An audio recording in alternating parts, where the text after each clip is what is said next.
Impossible. How could a 14-year-old solve these advanced problems?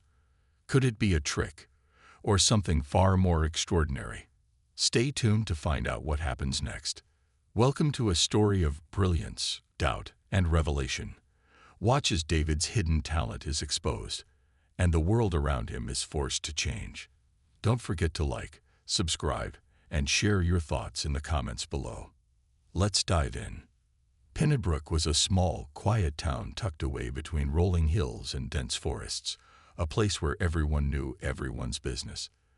The people there were hardworking, with families that had lived in the area for generations. Pennybrook Middle School was the heart of the town, and it had a reputation for its strict teachers and high academic expectations. Students who excelled in sports or academics were celebrated, while those who didn't fit the mold often found themselves pushed to the fringes. David Shepard was one of those students who didn't quite fit in. At 14, he had already developed a reputation as the quiet, withdrawn kid who spent most of his time with his nose buried in a book. But his books weren't just any ordinary books. They were filled with advanced math problems, problems far beyond what any other student in his grade could even begin to understand. The truth was, David was a genius in mathematics, a talent he had quietly nurtured on his own. His family's struggles had left him with little choice but to find solace in numbers. David's parents, Laura and Richard, were going through a tough time. Their marriage had been on the rocks for months, and the strain was visible in their every interaction. His father, Richard, worked long hours at a local factory, and when he was home, it was clear that the tension in the household weighed heavily on him. He was often distant, caught up in the stress of his job and the struggles in his marriage. Laura, on the other hand, worked long shifts at the local diner, her face drawn with exhaustion. The emotional distance between them left David feeling isolated and alone, but it also drove him to escape into his passion for mathematics. At night, when the house was quiet, David would sneak down to the school library or sit in his room with the faint glow of his desk lamp, solving problems that seemed to belong in college textbooks. One chilly afternoon in late fall, as a steady drizzle pattered against the windows, David hurried into Mr. Woodwork's math class, clutching his backpack tightly to his chest. He was late, again, but it wasn't his fault. He'd been trying to finish a problem he'd been working on for the last hour at the library, and time had slipped away from him. As he entered the room, the air felt thick with the usual tension.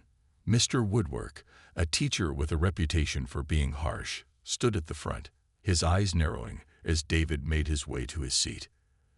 The other students in the class, who often made fun of David for his quiet demeanor, now turned to look at him. Their whispers echoed in the room, and David felt a wave of unease wash over him.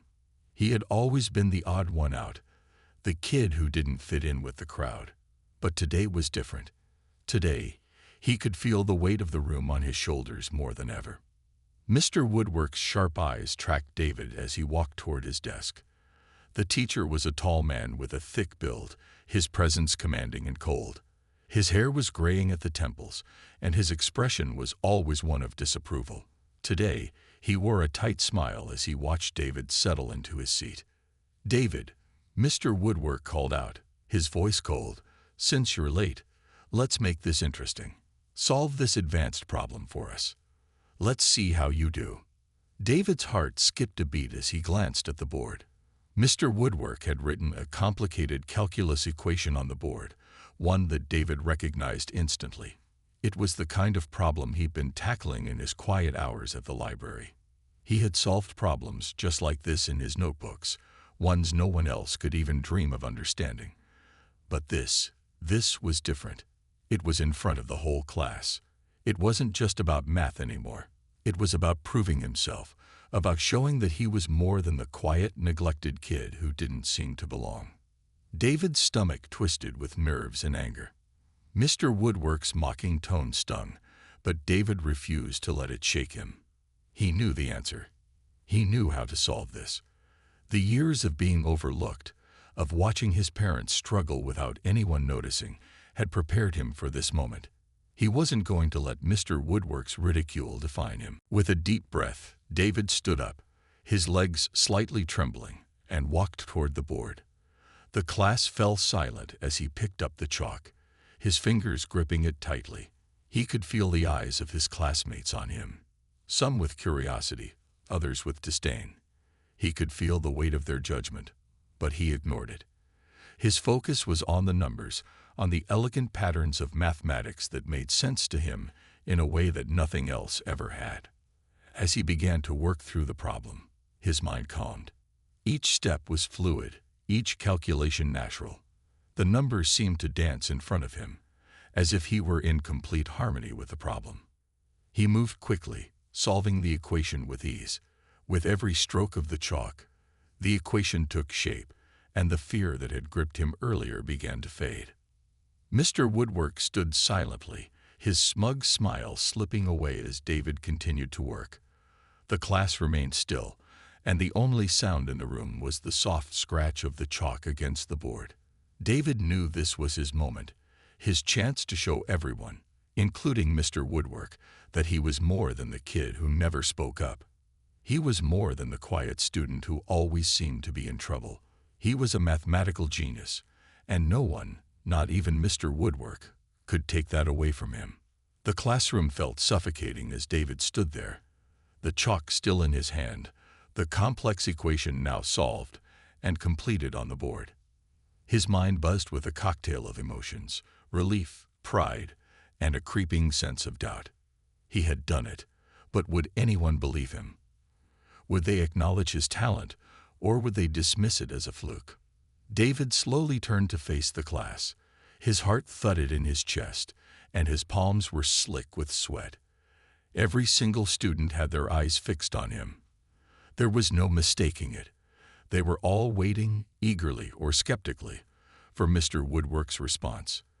The room was eerily quiet, the only sound the soft ticking of the wall clock. David's breath hitched in his throat. The tension felt unbearable. Mr. Woodwork's face was a mask, his eyes scanning the board as he took in the solution. His lips tightened, but his expression remained unreadable. Finally, after what felt like an eternity, he spoke. "Well, Mr. Woodwork said, his voice laced with venomous sarcasm. I suppose you solved it, but what good is it? You think solving math makes you special. You think you're smarter than everyone in here." David stood still, his chin raised high. He wanted to say something that would prove he wasn't just a fluke, that he wasn't just another kid who had managed to get lucky. But the words caught in his throat. He wasn't trying to prove anything to Mr. Woodwork or anyone else. All he had wanted was to be seen, to show that he wasn't invisible, to show that his mind could do more than the world around him expected. But Mr. Woodwork's sneer told a different story. His words were like daggers, sharp and cruel, meant to cut down any shred of confidence David had managed to build up. Yet David stood firm, refusing to let the contempt in Mr. Woodwork's gaze break him. Before he could react, a voice interrupted the tense silence. "Excuse me, Mr. Woodwork," came a calm but commanding voice from the doorway. It was Mrs. Shelley John, the science teacher.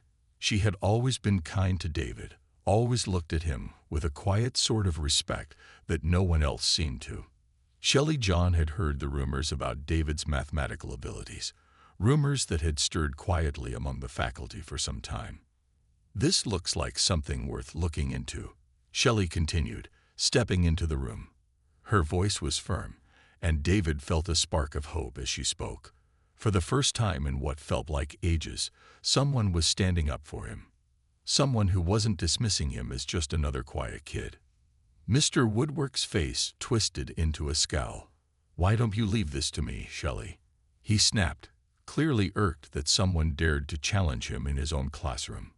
But Shelley didn't flinch. She stepped forward, her eyes never leaving Mr. Woodwork's. "I think it's time to give David a real test," she said, her tone unwavering. "Let's see if what he did here was a fluke, or if he truly has what it takes to belong in advanced classes." David's heart skipped a beat. This was it, the chance he had been waiting for. But a wave of anxiety swept over him. Could he handle the pressure? Would he be able to prove himself again? What if he failed? Mr. Woodwork's gaze darkened, but he didn't argue. "Fine," he said, the words dripping with condescension. "If you think he's capable, we'll have a test after school." A test. The word echoed in David's mind, amplifying his fear. He had never been tested like this before. Sure, he had worked on problems in the library, had spent hours on his own figuring out complex equations, but this was different. This was real, public, and the stakes felt so much higher now. David's stomach twisted as anxiety flooded his body. He had never been one to back down from a challenge, but the self-doubt that had lived in the shadows of his mind crept forward. What if he couldn't do it? What if this was all a mistake? Shelley John, seeing the flicker of uncertainty in David's eyes, gave him an encouraging smile.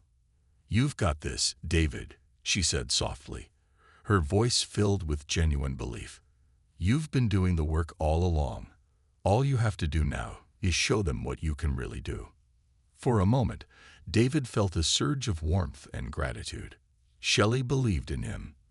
But could he prove it to the others, to Mr. Woodwork, to his classmates, to the school that had never truly seen him?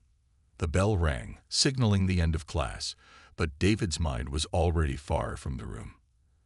As he gathered his things and prepared for the test that would take place after school, a sense of dread weighed heavily on him. The real test had only just begun. Could he rise to the occasion? Could he prove that the quiet, overlooked kid had something truly extraordinary to offer? Or would he be crushed beneath the weight of expectations, like so many times before? Only time would tell. The day of the test arrived, and the atmosphere was thick with anticipation. David stepped into the empty classroom, his heartbeat echoing in his chest.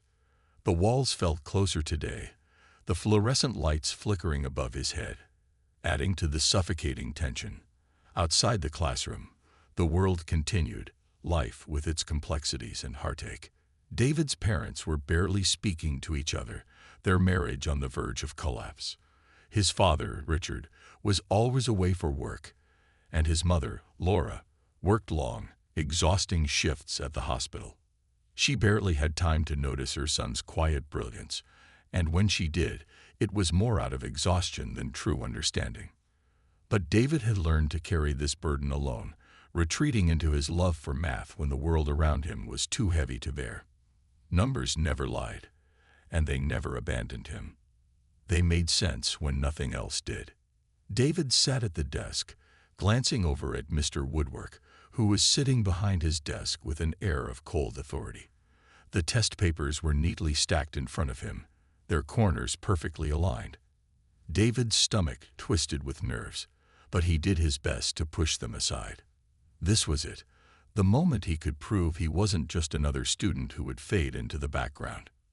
Mr. Woodwork's voice was sharp and commanding as he handed David the test paper. "This is your chance, Shepherd," he said, his tone mocking. "Solve these problems if you can." David unfolded the sheet of paper and quickly scanned the problems. His mind flickered back to the hours he had spent in the quiet corners of the school library, poring over calculus textbooks and online tutorials. The problems on the paper were challenging, yes, but they weren't beyond his reach. In fact, he had encountered similar ones in the books he had taught himself to understand. For a moment, he felt a strange sense of peace wash over him. It wasn't the nervous tension he had expected. It wasn't fear. It was calm, a kind of certainty that he had never felt before in a classroom. These were his problems. He was going to solve them. David set his pen to the paper and began. His hand moved fluidly, as if the answers were already written in his mind, waiting to be unlocked.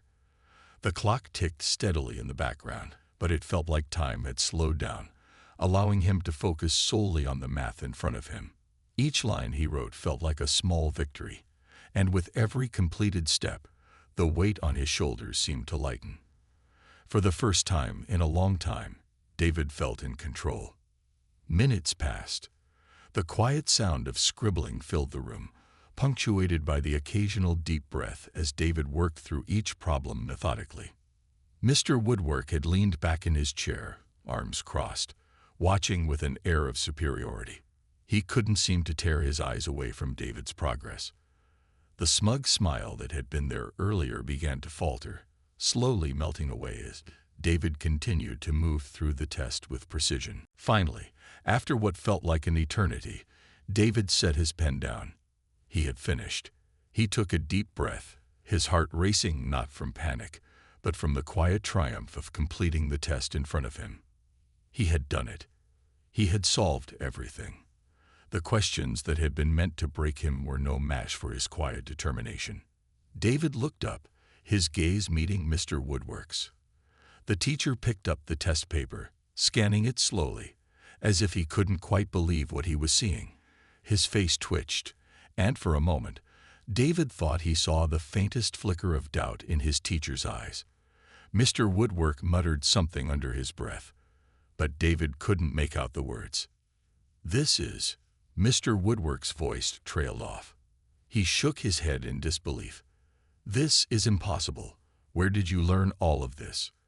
His tone was incredulous, as if he couldn't fathom that a student like David could have solved such advanced problems. David met his gaze with quiet confidence, his chest swelling with a mix of pride and quiet defiance. "I taught myself," he said simply, his voice steady despite the whirlwind of emotions inside him. The room fell into stunned silence. No one spoke for a long moment. Mr. Woodwork's expression flickered between disbelief and something darker. He couldn't understand it, couldn't accept it. This wasn't supposed to happen. Before David could savor the moment, a voice from the back of the room cut through the silence. It was Zach, one of the students who had often mocked David for his quiet demeanor. "I don't believe it," Zach said, shaking his head in disbelief. There's no way he could have solved all of that on his own. The words hung in the air, bitter and dismissive. David's heart sank slightly, but he refused to let the doubt creep in. He had done the work. The results were right there on the paper. "Impossible." Mr. Woodwork spat, his voice rising in frustration. "This must be a trick. There's no way you could have solved all of this by yourself." But Shelley John, who had been standing quietly by the door, stepped forward. Her eyes were warm but determined. "It looks like we have a true prodigy in our midst," she said, her voice firm and reassuring. David felt a rush of relief at her words, but the tension in the room was far from over. As the murmurs grew louder, Mr. Woodwork shot Shelley a venomous look, but she didn't back down. "This is no trick," she said calmly, glancing over at David. "David has done the work. He's proven himself." David's heart swelled with gratitude, but in that moment, he knew this wasn't just about solving math problems anymore. This was about his place in the world, about being seen, understood, and respected. He had done more than just prove his intelligence. He had proven his worth. The day of the school board meeting arrived with a heavy sense of anticipation hanging in the air. The large conference room was filled with faculty, parents, and board members, each seat occupied by someone with a vested interest in the outcome of what was about to unfold. David sat near the front, flanked by his mother, Laura, and Shelley John, his fierce supporter who had been by his side since the test. His father, Richard, sat beside Laura, still distant but with an unspoken pride in his eyes, his focus entirely on David. The weight of his parents' strained marriage, their constant arguments, and their individual struggles seemed to hang in the background, unnoticed by the others, but it remained a constant force for David. It had always been the backdrop of his quiet genius, his retreat into numbers as a form of escape. David had become accustomed to feeling invisible. He had often retreated into the solitude of the library or lost himself in the complexities of advanced math when the chaos at home became too much to bear. Today, however, the air was different. He wasn't the unnoticed kid in the corner of the room anymore. Today, he was about to be seen, for the first time in his life, not just for the problems he could solve, but for the person he truly was. The school board meeting was called to order by Principal Laura Williams. Her voice rang out in the stillness of the room. We've all seen the results of David's test, and it's undeniable. He has an extraordinary talent. He's outdone himself, but it's time to take a closer look at the bigger picture. The board members shuffled their papers, murmuring amongst themselves, but before they could continue, a knock echoed at the door. The tension in the room thickened as everyone turned toward it. The door opened, and Dr. Martin, a retired university professor who had been quietly mentoring David for months, stepped in. He was a tall, composed figure, with salt and pepper hair and a presence that commanded respect. His calm demeanor contrasted sharply with the charged atmosphere. "I've been working with David," Dr. Martin said, his voice even and steady. "And I can tell you, he has a rare gift, a gift that's been hidden for far too long." The room fell silent as the board members, the teachers, and even David's parents turned their attention fully to Dr. Martin. His words carried weight, and the truth in his voice was undeniable. Dr. Martin walked forward, his eyes now meeting David's, and continued. "David has taught himself advanced calculus. I've seen it firsthand. He's not just learning equations, he's mastering them. What he's done is not a fluke. This boy has the ability to connect concepts in ways that most students, at any level, couldn't even begin to understand. His mathematical mind is one of the rarest I've encountered in my entire career." The murmurs in the room began to swell. Board members exchanged astonished looks, their disbelief turning into admiration. Laura, David's mother, who had always been so focused on making ends meet, felt a spark of recognition, finally seeing her son in a new light.